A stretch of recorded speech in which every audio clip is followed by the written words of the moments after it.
Irmãos e irmãs, o Senhor esteja convosco. Ele está no meio de nós. Proclamação do Evangelho de Jesus Cristo segundo Mateus. Glória a vós, Senhor.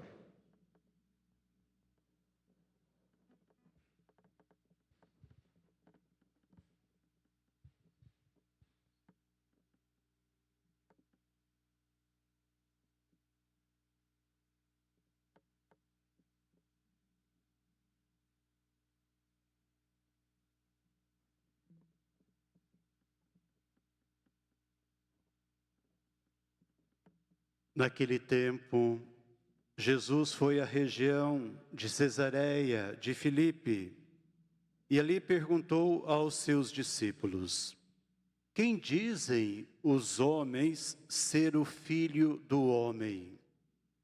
Eles responderam: alguns dizem que é João Batista, outros que é Elias, outros ainda que é Jeremias ou algum dos profetas.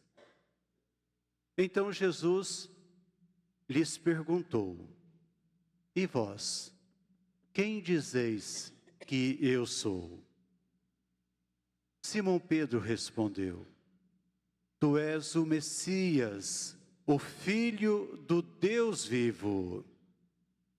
Respondendo, Jesus lhe disse: feliz és tu, Simão, filho de Jonas, porque não foi um ser humano que te revelou isso, mas o meu Pai que está no céu. Por isso eu te digo que tu és Pedro, e sobre esta pedra construirei a minha igreja, e o poder do inferno nunca poderá vencê-la. Eu te darei as chaves do reino dos céus. Tudo que tu ligares na terra será ligado nos céus.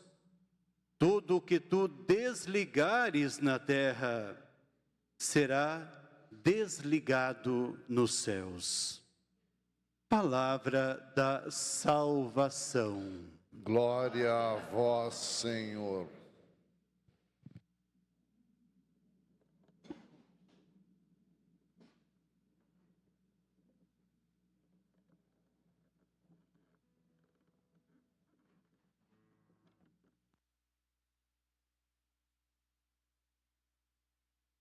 E assim, queridos e amados irmãos e irmãs, Deus nos concede a graça de estarmos aqui, louvando, glorificando o seu nome, sempre celebrando este mistério pascal de seu Filho Jesus Cristo. E hoje, tendo presente estas duas figuras tão importantes na caminhada de fé, Pedro e Paulo, fundamentos da nossa fé. Assim que nós rezamos já logo no início da celebração eucarística. Então hoje, contemplando a figura de Pedro, a figura de Paulo, nós queremos compreender mais profundamente o que significa acolher Jesus de verdade no coração. O que significa viver em Cristo, ser em Cristo, que significa ser discípulo, missionário do Senhor, que significa entregar a vida por amor a esse Jesus, por amor ao reino, até ao máximo, aceitando até morrer, se for preciso, por causa da fé em Jesus Cristo. Então nós temos esta alegria de termos Pedro e Paulo hoje lembrados mundo afora, com muito carinho ainda. Aí é claro que as leituras que nós acabamos de ouvir nos ajudam a mergulhar neste mistério. Temos aí o Evangelho de Mateus, onde Jesus, com esta pergunta tão importante: o que dizem as pessoas sobre mim? Mas depois a pergunta que é muito mais importante: e você? quem sou eu para você? Então aí está uma pergunta essencial. Da mesma forma que Pedro, iluminado pela graça de Deus, deu a resposta certa. Mas não somente com os lábios, deu com os lábios sim. Mas depois dessa resposta ele deu com a própria vida, com a maneira com a qual se entregou ao projeto de Jesus. Então, da mesma forma que ele também deu essa resposta, nós queremos sim estarmos abertos à graça, à ação do Espírito Santo que foi derramado em nossos corações e darmos também uma resposta pessoal, dizer quem é Jesus para cada um de nós. Mas aí vem também a mesma exigência, que essa resposta, ela de fato possa direcionar também a nossa vida, a nossa missão no dia a dia. Pedro, nessa hora, recebe a missão de continuar a obra do Senhor. Eu vou construir sobre ti a minha igreja. Eu te darei as chaves do reino dos céus. O que ligares será ligado, o que desligares será desligado. Mas aí nós podemos dizer que Jesus confiou a Pedro essa graça, essa missão de ser, em nome dele, aquele que iria cuidar do rebanho, ser o pastor, ser o elo de unidade de todos os cristãos também. E nós sabemos que Pedro, ele foi passo a passo, compreendendo a exigência dessa missão dada pelo Senhor. Mas ele foi se entregando a esta missão. Por isso que nós temos Pedro como o primeiro Papa, e depois temos todos os Papas, aqueles que vieram como sucessores. Hoje, louvamos, glorificamos a Deus pelo Papa Leão XIV, que da mesma forma que Pedro foi o escolhido, dentre tantos, hoje, Papa Leão XIV, o escolhido, para cuidar do rebanho que pertence ao Senhor, para conduzir, para ter esse olhar especial para com aqueles que mais sofrem também. Já que a imagem do pastor para nós sempre é significativa, cuida de todos, mas sabe carregar nos ombros aquela ovelha enfraquecida, sabe curar as feridas daqueles que precisam, enfim, abraça todos, mas sabe ter um olhar especial para os mais sofridos. Por isso que entram sempre os mais pobres, os doentes, os migrantes que sofrem tantas situações, aqueles que sofrem as consequências da guerra, conforme nós acompanhamos no dia a dia. Então esse olhar de compaixão, de misericórdia, é o olhar de Jesus, portanto, que continua presente por meio do Papa. Mas aí louvamos a Deus pela maneira com a qual Pedro viveu essa entrega e nos inspira também. Não inspira somente o Papa, mas inspira a cada um de nós. E aquilo que Jesus disse para Pedro, que as forças do inferno não iriam vencer a igreja, é porque Jesus sabia que muitas forças hostis aconteceriam contra a igreja, como acontece durante todos estes séculos, como continua acontecendo hoje. E ali, é claro, no início, olhando a leitura, a primeira leitura, podemos dizer que esta força do inferno é personalizada em Herodes, porque Herodes é a figura que vai realizando a perseguição dos cristãos, que vai matou Tiago a espada, que era primo de Jesus também, pensando ali. Mas aí nós temos esta presença diabólica, posso dizer, porque só o diabo que destrói. Quando Herodes viu que aquilo levantava o ibope dele diante do povo, né? Agradou aos judeus, aí resolveu prender o líder maior, que era Pedro. Mas então, para dizer que nessa leitura nós conseguimos ali perceber o que significa estas forças do inferno que vêm contra, querendo destruir a igreja. Mas aí é a imagem de Deus sempre intervindo. Por isso que nós temos esta doutrina tão abençoada, esta fé. A igreja é santa e pecadora, né? Ou seja, ela é constituída por nós, frágeis, mortais.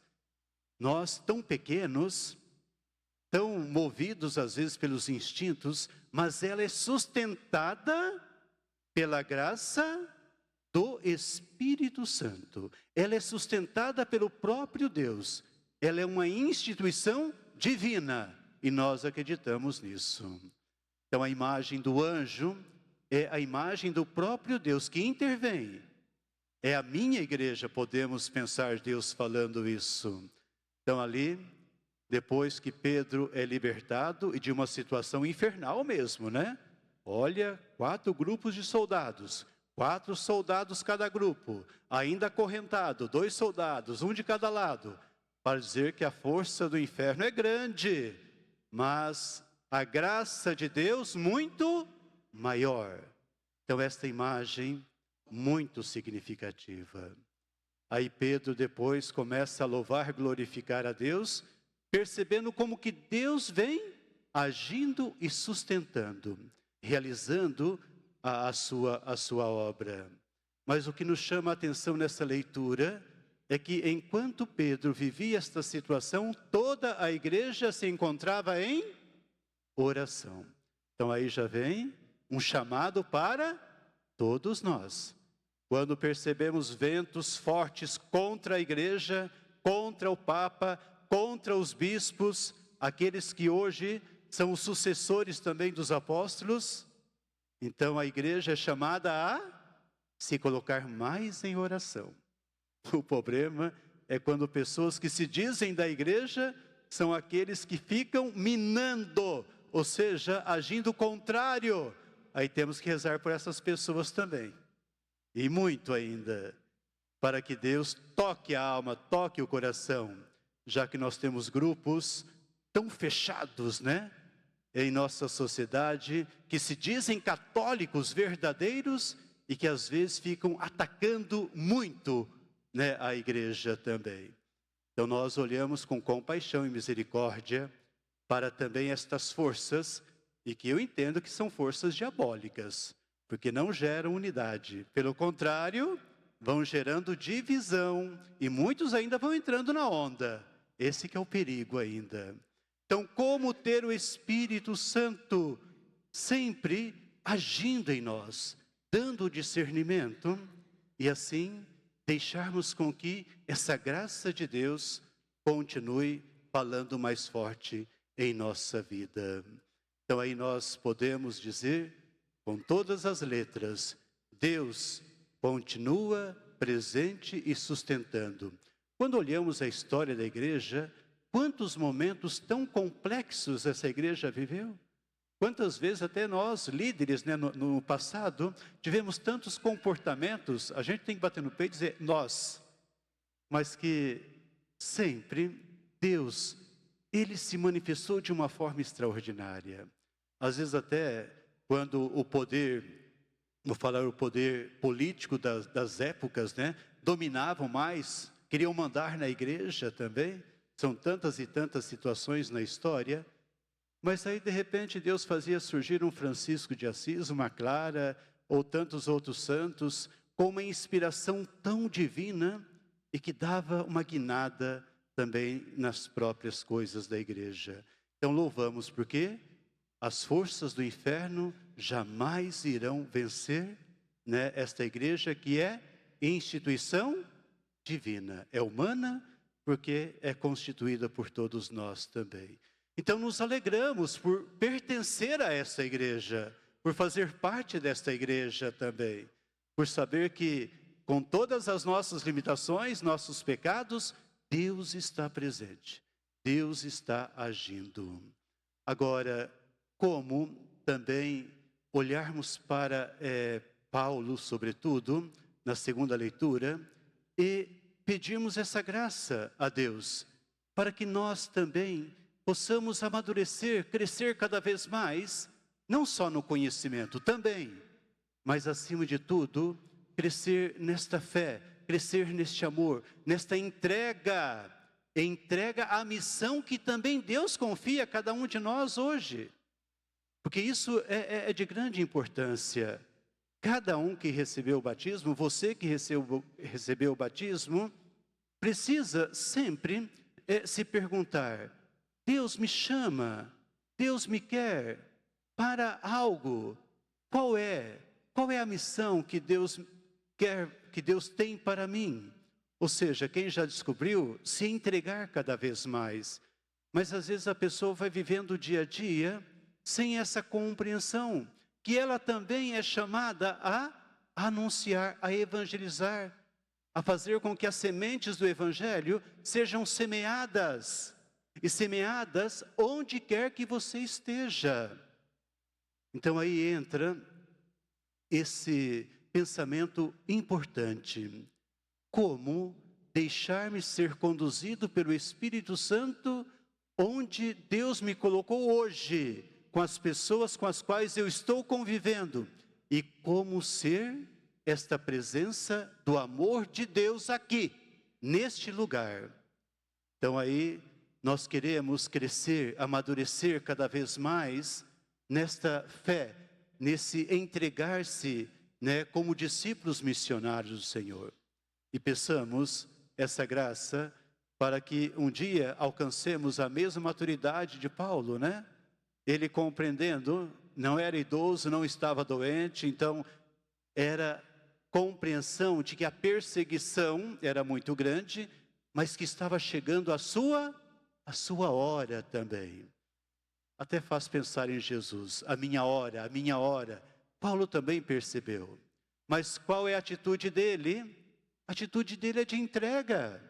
Eu combati o bom combate, eu guardei a minha fé.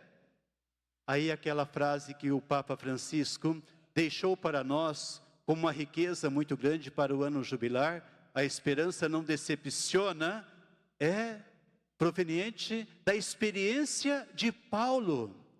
Quando ele fala a esperança, essa certeza de que a vida já está segura em Deus. Por isso que Paulo, ele não temia. De todos os temores me livrou o Senhor Deus. E Paulo não temia a morte, não temia a perseguição, porque ele sabia que a vida já venceu a morte. Então aí ele diz: eu estou prestes a ser levado, para ser matado, numa linguagem bem direta, mas está reservada para mim esta coroa, esta glória de Deus, esta vida. E ele diz com toda certeza: quem foi que esteve presente agindo na minha vida pessoal, nessa missão? Sempre foi o Senhor, sempre foi Ele que me libertou, e Ele vai me libertar plenamente. Então essa consciência de que a passagem que nós chamamos morte, também é libertação plena, para poder mergulhar na vida plena que Deus preparou para todos nós. Então que nós possamos, contemplando Pedro e Paulo, darmos uma resposta cada vez mais que brote também do nosso coração. Quem é Jesus?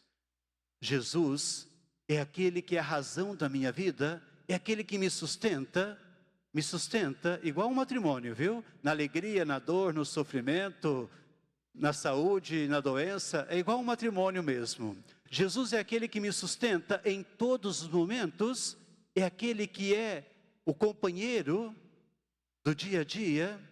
Então que esta resposta seja cada vez mais presente em nós, e que assim a nossa vida também possa trilhar este mesmo caminho.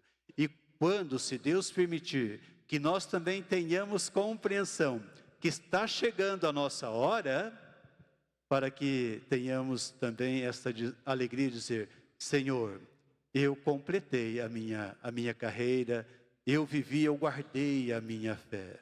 Então que no meio das tempestades, dos ventos, das forças contrárias, que hoje também estão contra a família, contra a vida, que nós possamos manter viva a nossa fé neste Jesus. Então que esta graça aconteça em nós e em todos aqueles que nos acompanham também pelos meios de comunicação. Louvado seja nosso Senhor Jesus Cristo. Para sempre seja louvado.